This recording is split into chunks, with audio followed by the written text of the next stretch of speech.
हे बघा, आजची गोष्ट आहे खिचडी भाताची.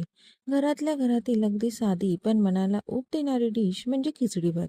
एखाद्या थकलेल्या दिवसाच्या शेवटी पोटाला आणि मनाला आराम देणारा हा भात म्हणजे जणू आईच्या मायेचं उबदार कुशीतलं स्पर्श. खिचडी भात म्हणजे फक्त जेवण नाही, तर लहानपणीच्या आठवणीचा खजिना. आजारी असताना केलेली ती नाजूक खिचडी आणि पापड लोणच्याच्या साथीला खाल्लेली ती साधी खिचडी. सगळं काही यात सामावलेलं आहे. म्हणूनच खिचडी भात हा साधा असूनही खास आहे. कारण फक्त भातच नाही, तर आपल्या घरगुती प्रेमाचा उबदारपणाचा खरा स्वाद आहे.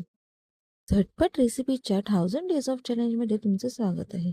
खिचडी भात म्हणजे साधी, सोपी, सिंपल आणि सात्विक अशी रेसिपी. काय करायचं? आधी डाळ आणि तांदूळ छान धुवून घ्यायचं. 3 वेळा धुवून झाल्यानंतर त्यामध्ये ओतायचं पाणी, जिरं, हळद आणि मीठ.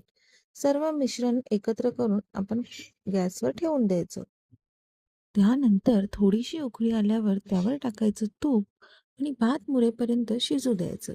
झालं आपलं सात्विक असं खिचडी भात तयार. तुम्ही सुद्धा ट्राय करा. Bye bye.